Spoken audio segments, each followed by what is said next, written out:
Salam saudaraku, kita kembali mengikuti Abam, ini masuk episode 906.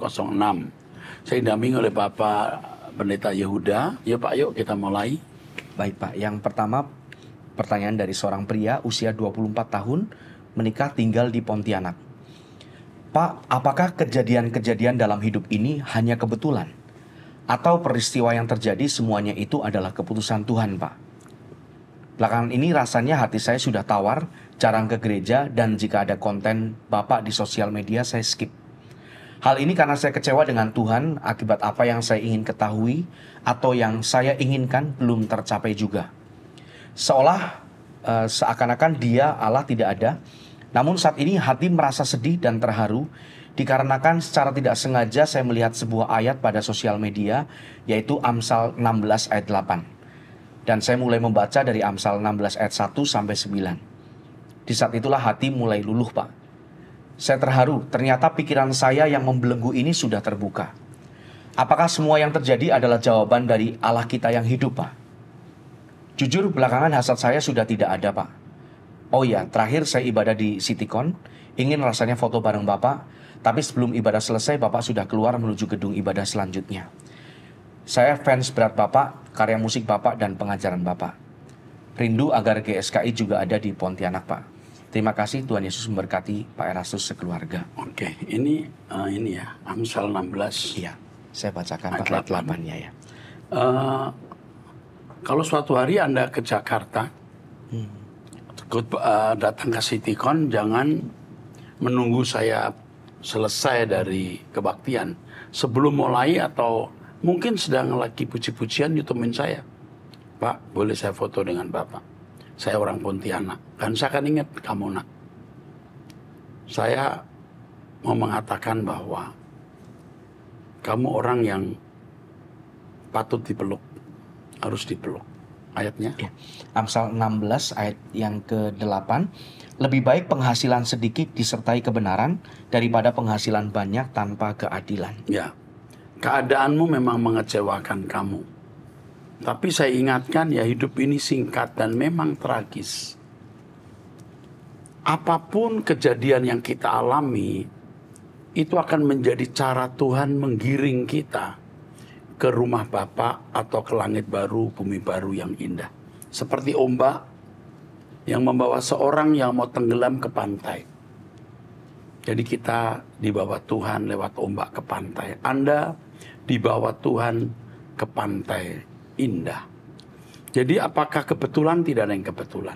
Apa karena salah siapa? Apapun, tidak usah dipersoalkan salah siapa. Tapi Tuhan mau kita sampai ke pantai langit baru, bumi baru, atau kerajaan surga. Oke, teruskan. Dari seorang wanita usia 51 tahun, menikah, memiliki 2 orang anak, tinggal di Riau. Ya. Shalom Pak Pendeta Erastus Sabdono bersama tim Abam. Saya beribadah di gereja yang pengajarannya sudah lumayan bagus Pak.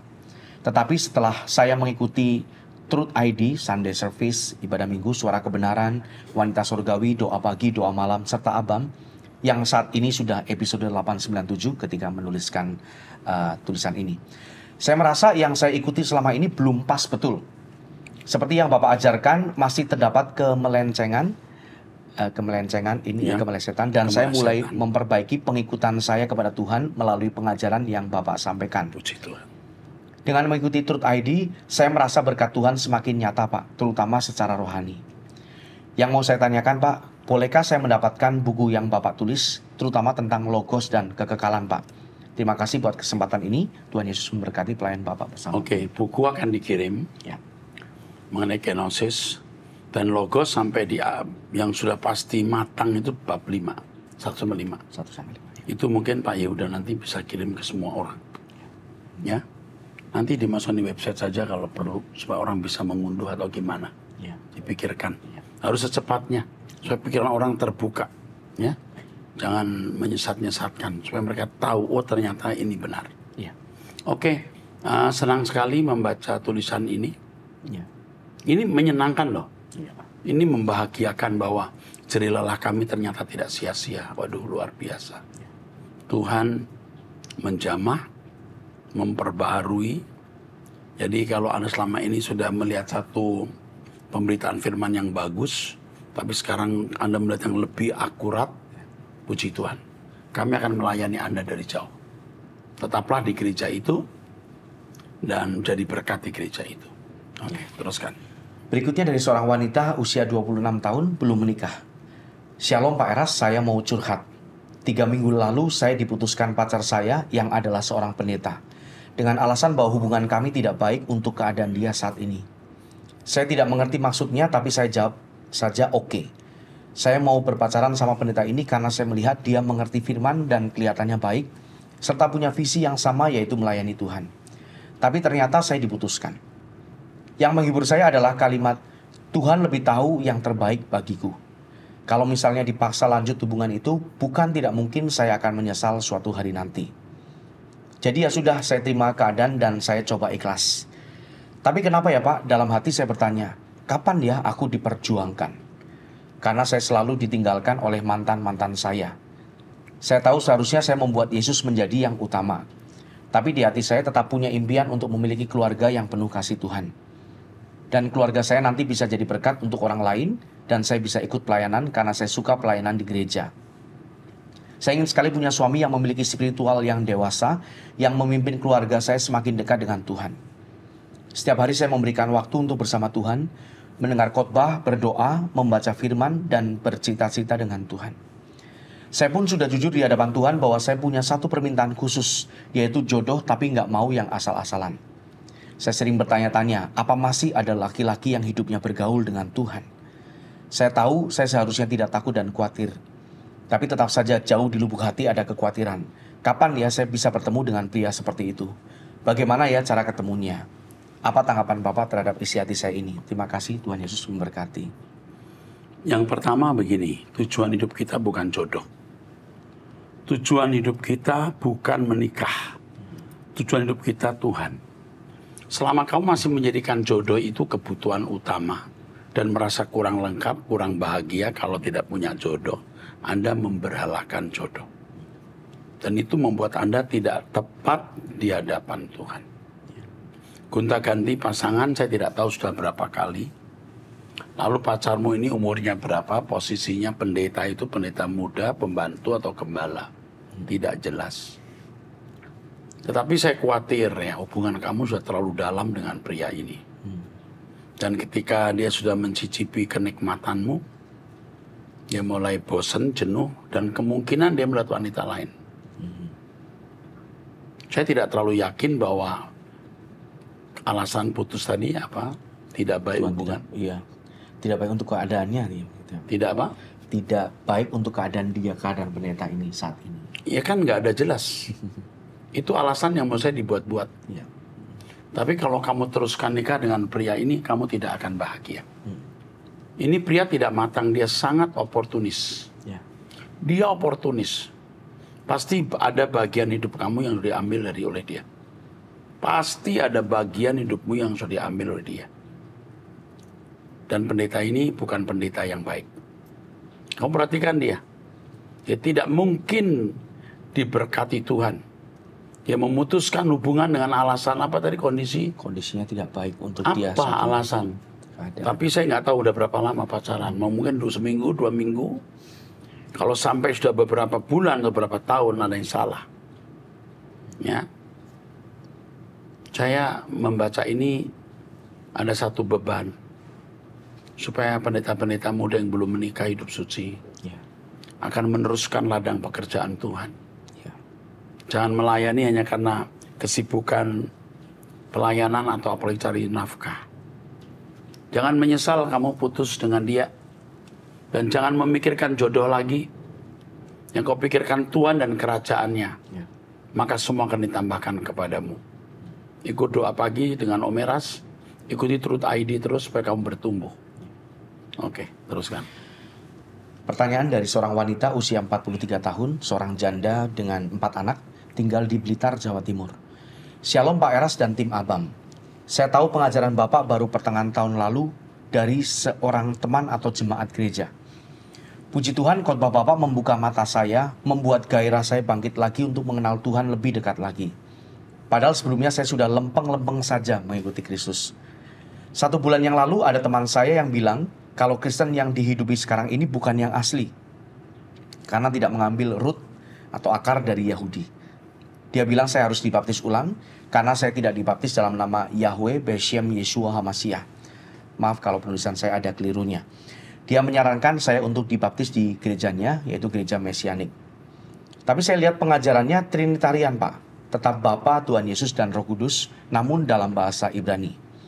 Dan dalam kalender mereka ada ramalan rapture, itu tahun 2026. Dia bilang ke saya, jangan sampai terlambat. Apakah kalau Bapak sudah kita sebut dalam nama aslinya yaitu Yahweh, maka Tuhan Yesus juga harus Yeshua, Pak? Lalu tentang rapture itu, apakah benar bisa dihitung dengan kalender Ibrani? Jika Bapak Yahweh, apakah Tuhan Yesus juga disebut dengan nama aslinya Yeshua? Apakah ini diulangi ya, pertanyaannya 2 pertanyaan sebenarnya Pak Jo, tapi diulang jadi 4 kali. Apakah rapture bisa diramalkan atau dihitung dengan kalender Ibrani? Oke. Ya. Allah kita itu benar namanya Yahweh. Anak Allah benar namanya Yeshua HaMashiach. Ya. Kalau nama Yahweh tidak bisa diganti, sedangkan Yesus atau Yeshua HaMashiach bisa dipanggil sesuai dengan bahasa. Ya. Tapi dulu di abad ketiga kalau tidak salah, Yahweh disebut Zabe, ya dalam bahasa Yunani. Ya. Zabe atau Zabe. Ya. Ya, pernah ada sebutan itu dan ada artefaknya atau penemuannya, peninggalannya. Ada panggilan V di situ, B.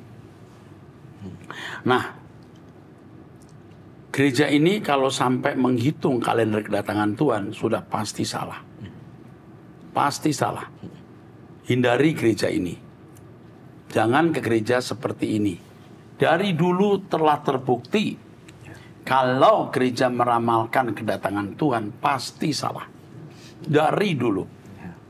Jadi jangan ikuti karena Tuhan Yesus sendiri berkata tidak seorang pun tahu kedatangan Tuhan. Udah jelas begitu kok masih mau meramal. Ya. Jika Bapak Yahweh apakah Tuhan Yesus disebut nama asli Yeshua? Ya. Bisa Yeshua juga bisa Yesus. Ya. Cukup jelas ya? Cukup, Pak. Oke. Ya. Saya kira kamu pergi dari gereja itu. Oke. Ya. Ikut aja turut ID. Oke, terus. Selanjutnya dari wanita usia 39 tahun menikah memiliki 3 orang anak tinggal di Sulawesi Utara. Sulut. Oke. Ya. Shalom Pak Erastus, diberkati selalu Pak Erastus bersama tim Abam. Anak laki-laki saya yang nomor 2 usia 14 tahun sekarang kondisinya lagi memberontak. Suka bolos sekolah, tidak suka di rumah, bergaul dengan teman-teman yang suka merokok, dan dia sendiri juga saya rasa sudah merokok walaupun saya belum pernah melihat secara langsung dia merokok. Pernah juga dalam keadaan mabuk. Oh, aduh. Iya. Terus? Pertama-tama saya selalu bujuk anak saya untuk pulang ke rumah. Saya ikuti di mana dia bermain dan dia mau pulang, tapi besoknya dia pergi lagi dan begitu seterusnya. Yang menjadi pertanyaan saya, apa yang harus saya lakukan sebagai seorang mama? Sedangkan menurut suami saya, biarkan saja anak kami seperti apa yang dia mau. Oh, enggak bisa. Harus keras. Anak ini harus keras. Ya. Harus bersikap keras, mumpung masih 14 tahun. Ya. Harus keras. Tidak boleh tidak keras. Mumpung masih 14 tahun. Tidak boleh bergaul sembarangan, pulang tepat waktu. Ya, begitu, harus keras. Dan minta petunjuk Roh Kudus bagaimana mendidik anak-anak seperti ini. Kalau sampai tidak terhandle, mesti harus dipindahkan. Ya. Dititipkan ke rumah saudara. Jangan ada di lingkungan di mana dia bisa rusak. Mabok, setingkat mabok ini bahaya. Ya. Nanti bisa jadi narkoba juga. Ya. Berkembang lagi kejahatannya. Harus dikeluarkan dari lingkungan. Ya. Nah, untuk itu harus keras. Harus keras. Minta petunjuk Roh Kudus bagaimana menghadapi anak ini. Ya. Terus. Ini kelanjutannya Pak, menurut suami dari penanya, kalau anak kami sudah tidak mau mengikuti aturan, jangan tinggal di rumah. Katanya masih ada, ini kata suaminya, masih ada 2 anak yang harus diperhatikan dan diurus. Bahaya. Kalau sampai dia dilepas, ya. Bahaya. Lebih bisa rusak. Jadi gelandangan, nanti jadi begal, nyolong, lebih bahaya. Jangan begitu. Ini suami udah putus asa. Ya, bisa nanti menghubungi gereja, bisa menghubungi sekolah, lalu mentor, cari mentor. Harus kerja keras dari segala sisi. Terus, Suami saya tidak merokok dan tidak suka minum minuman keras. Dia juga suka mengikuti khotbah Pak Erastus. Maaf Pak kalau terlalu panjang, saya juga mau bertanya, kira-kira bisakah saya kirim anak saya di yayasan yang Bapak pimpin? Anak saya kelas 3 SMP dan dia sekarang sudah tidak mau sekolah. Saya mau dia ada dalam lingkungan pergaulan yang baik dan Kristen. Terima kasih, Tuhan Yesus memberkati. Coba ini Ibu Heti tahu ya? Ibu Heti apa rumah singgah untuk anak-anak. Dia segala umur, bisa nggak nih anak dibawa ke situ? Nanti dihubungilah, minta dihubungi. Kasihan ibu ini, bapaknya udah putus asa. Ya. Kalau kita bisa menolong ya puji Tuhan nak. Ibu Erti tahu ya nak? Ibu Setiawan. Itu Heti Setiawan. Betul ya, Herti atau Heti Setiawan. Itu dia punya rumah singgah untuk anak-anak. Apakah bisa menerima anak ini? Oke. Sedih ya dengarnya ya. Iya, Pak. 14 tahun. Iya. Bagaimana kita bisa rileks hidup? Coba ngadepin berita-berita seperti ini. Makanya bagaimana kita membuat kurikulum untuk sekolah minggu.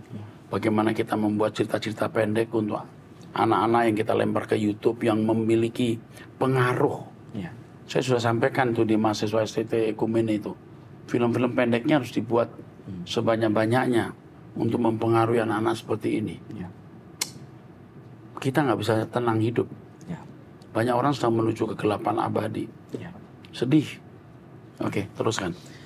Pertanyaan dari seorang wanita usia 49 tahun, menikah, tinggal di Jakarta. Pak Eras, saya sedang belajar menekuni doa pagi.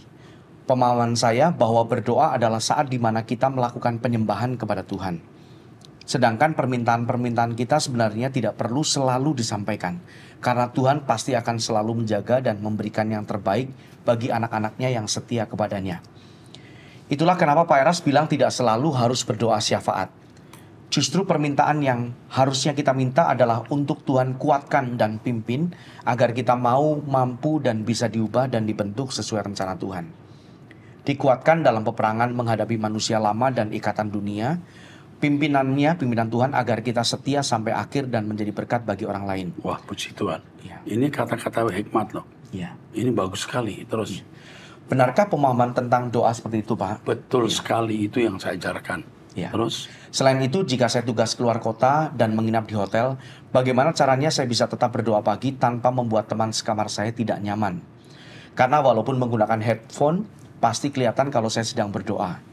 Atau kalau saya berdoa di WC atau di kamar kecil, bisa mengganggu jika ia ingin menggunakan WC.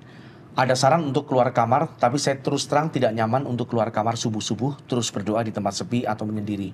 Mohon sarannya Pak, terima kasih banyak. Ya, datang ke restoran, ruang makan, 24 jam, atau di ruang tamu hotel, duduk sambil diem gitu. Nggak apa-apa. Kalau di luar nggak aman untuk wanita. Ya. Saya nggak tahu di mana luar kotanya kan. Ya. Tapi kalau di luar Indonesia masih tidak yakin ya apakah aman wanita berangkat keluar pagi-pagi subuh. Tapi di ruang apa namanya di ruang tamu bisa. Ya. Atau duduk di kursi diam bisa. Itu nggak masalah. Kamu setia, Tuhan pasti memberkati hidupmu. Oke. Amin. Berikutnya dari seorang wanita usia 46 tahun, menikah, memiliki 2 orang anak, tinggal di Manado. Shalom Pak Pendeta Erastus dan tim Abam yang diberkati Tuhan. Saya ibu rumah tangga dengan 2 anak laki-laki, kelas 9 SMP dan 6 SD. Suami bekerja serabutan. Saya pernah jualan makanan tapi tidak laris, kebanyakan cuma anggota keluarga, ponakan, ipar, dan lain-lain yang makan dan akhirnya saya berhenti jualan. Kadang uang kami sampai habis sama sekali, namun Tuhan tidak pernah biarkan kelaparan. Benar kata Pak Eras bahwa jangan memandang 3 bulan atau 3 tahun ke depan, tapi pandang hari ini. Setiap hari pasti bisa dilewati.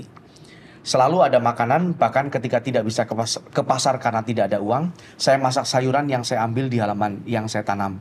Dan puji Tuhan kami semua makan dan makanan itu rasanya lebih enak. Kami tinggal dengan mertua yang selalu membantu dalam keuangan. Kami baru bergabung dengan salah satu GSKI yang ada di daerah kami, tapi kami sudah lama mengikuti pengajaran Bapak dan kami banyak diubahkan. Baik suami maupun saya sendiri, hidup kami diubahkan. Kami mengikuti hampir semua khotbah Bapak di YouTube dan WhatsApp group, kecuali doa pagi karena saat itu saya sibuk menyiapkan sarapan untuk keluarga. Namun saya selalu berusaha bangun jam 4 sampai jam 5 waktu Indonesia Tengah untuk doa pribadi. Pak Eras, saat ini yang menjadi masalah dan pergumulan saya adalah saya belum bisa melepaskan diri dari toksik. Saat beban hidup begitu berat dan pikiran pusing karena tidak ada uang, saat itulah saya mudah toksik. Ketika anak rewel minta jajan atau mereka bertengkar, mulut saya ini spontan toksik. Tapi saya benar-benar menyadari bahwa saya salah dan saya benci sekali, bahkan jijik dengan diri saya sendiri. Kenapa kok bisa ngomong begitu? Harusnya mulut ini bisa dikontrol atau ditahan, tapi keluar dengan sendirinya. Akibatnya saya menangis menyesali diri ini karena belum bisa menguasai lidah atau mulut bibirku. Rasanya berdosa sekali ya Pak. Rasanya berdosa sekali saya Pak. Dan sungguh tinggal satu ini yang susah saya lakukan. Saya takut dan berpikir mungkin Tuhan belum membuka jalan berkat bagi kami dikarenakan sifat saya ini. Suami juga belum punya pekerjaan tetap, apakah itu karena saya? Soalnya dulu suami pernah menyalahkan saya sebagai akibat dari tidak adanya pekerjaan buat dia. Apakah ini meluap dari hatiku? Sementara hatiku benci dengan toksik dan hatiku benar-benar hancur saat itu juga. Apakah ini kutuk keturunan karena orang tua saya juga toksik? Dan orang tua saya juga miskin. Pak Eras, tolong saya, bantulah saya dengan doa agar lepas dari toksik. Terima kasih, Tuhan Yesus memberkati Bapak dan tim Abam. Oke. Dosa keturunan tadi tidak. Ya. Lalu mengenai kamu jatuh bangun dan setelah salah baru menyadari, ini sebenarnya Anda di fase konversi, fase perubahan.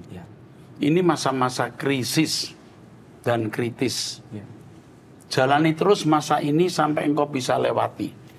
Semua kita melewati masa-masa itu termasuk saya. Ya, tahu salah tapi lakukan, menyesal lakukan lagi. Tapi setiap kali kita salah, kita minta ampun, maka kita akan bisa melewati. Kamu sudah menggunakan jurus the last minute. Artinya tidak usah melihat ke depan berapa 3 bulan 3 tahun. 3 bulan 3 tahun besok. Itu jurus last minute. Dan kau buktikan bahwa kamu tidak dipermalukan. Tapi sebenarnya kamu belum melihat. Kamu masih melihat ke depan jauh. Kadang-kadang. Tidak selalu. Itu nampak dari gusarmu. Gusarmu ini karena kamu khawatir. Kamu merasa tidak firm. Karena kamu tidak punya uang cukup dan kamu merasa tidak menjanjikan hidup cara ini. Yang menjanjikan itu hanya Tuhan. Anda punya uang 2 miliar hari ini. Enggak jaminan besok kau masih hidup. Tidak jaminan anakmu aman besok. Jadi Tuhan yang menjanjikan. Benar, jangan lihat 3 bulan, 3 tahun, lihatlah hari ini, besok kita lewati, dan seterusnya. Itu strictly, kamu harus jalan seperti itu. Karena toh juga keadaanmu seperti ini. Jalani saja. Ya. Puji Tuhan kau punya mertua yang bisa membantu keuangan, tapi ajar suamimu untuk tidak bergantung kepada orang tua. Kalau suami ngomong apa-apa tadi menyalahkan, jangan balas, diam.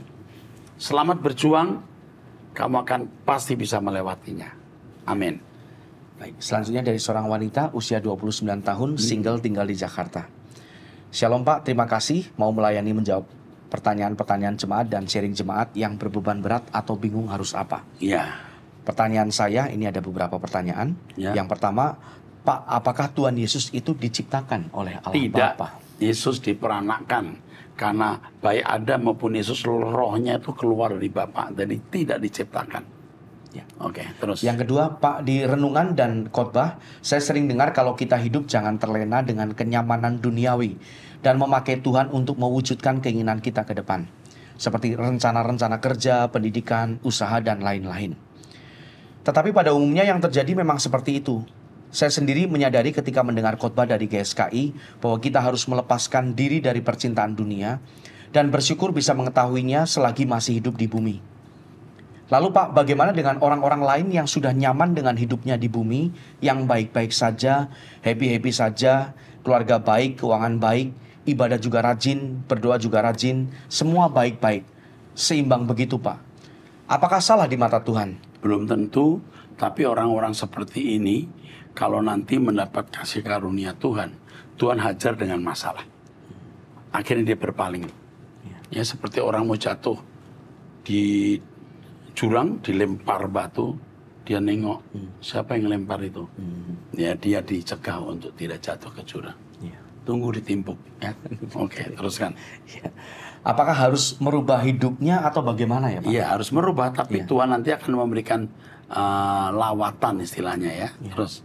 Karena sulit menjelaskan yang kita pahami sekarang tentang melepas diri dari dunia, sementara orang-orang yang sekarang semua berjuang hidup di dunia, meraih apa yang mereka impikan, rencanakan, dan lain-lain yang ada, Ya, Pak. memang makin sedikit orang yang selamat, makin sedikit orang yang benar. Ya, kalau kata netizen, kepo amat, sok nasehat, orang julid lah, urus hidup sendiri, kan duit sendiri, bebas mau dibeli buat mobil miliaran atau mau pesta setiap minggu, kan gak ganggu dan minta uang orang. Toh juga dermawan ke sana ke sini, tidak jahatin orang juga. Salah di mana hidupnya? Itu kalau netizen zaman now bilang, Pak. Ya, itu standar hidup atau wajar hidup orang seperti itu. So we can't say anything. Kita nggak bisa ngomong apa-apa. Tapi tunggu tanggal mainnya. Orang harus bertanggung jawab pada Tuhan. Pertanyaan yang ketiga, Pak, saya ada dengar khotbah Bapak minggu lalu, kalau Bapak jantungnya ada tersumbat 100%, tapi masih ada saluran arteri. Maafkan kalau saya salah ingat. Kalau begitu ini pesan buat kita semua jemaat, jangan ajak dan kasih Bapak makan enak-enak, tetapi tidak berguna bagi kesehatan tubuh. Ini saya jadi tertutup ya. Hanya enak di lidah sekian detik saja. Ya, terima kasih. Terima kasih. Jangan kirim makanan ke rumah saya ya. Oke. Demi kesehatan Bapak, kita maunya Bapak hidup umur panjang. Amin. Karena saya yakin banyak pertanyaan-pertanyaan yang ingin ditanyakan ke Bapak, juga pengajaran-pengajaran dari Bapak di sorga melalui Pak Eras. Amin. Hal itu juga memberi pesan pada saya bahwa apa yang nikmat dan indah di dunia, baik makanan, kemewahan, kekuasaan, pada akhirnya ketika diri kita kelebihan menerima tanpa pengelolaan yang benar yang kita harus persembahkan pada Tuhan, maka semuanya itu perlahan akan menjadi duri, luka, sakit dalam diri kita. Tuhan ajarkan secukupnya. Apakah begitu ya Pak? Benar. Benar sekali. Mantap kamu. Ya. Kita hidup dan apapun yang kita terima harus pakai hikmat Tuhan untuk kita nikmati dan bagikan. Semua yang melewati batas pasti ada konsekuensi yang akan ditanggung. Seperti orang yang liburan terus, mungkin yang kerja terikat waktu dan yang libur harus cari waktu sendiri bisa iri melihatnya. Tetapi yang libur tiap hari, liburannya lama-lama. Jiwanya bisa kosong juga karena semua enak. Betul. Waktu bebas manusia itu cepat bosan, udah dapat enak masih tetap cari lagi, tidak ada puasnya. Tetapi dalam Tuhan kita bersyukur segalanya cukup bagi kita dan bersukacita karena itu. Ya. Maaf Pak kalau kepanjangan, terima kasih sudah menjawab. Tuhan berkati Bapak dan tim. Keren loh ini. Anda ini bakat jadi pengkhotbah loh. Wah keren ini. Anda itu bakat jadi pengkhotbah loh. Iya. Oh lah. Masih muda ya, usia 29 Pak. Apa? Masih muda, usia 29. Iya ini mesti menjadi pendeta ya nanti. Oke, kita akhiri sesi episode 906 ini. Kita berlanjut di episode 907. Tuhan berkati.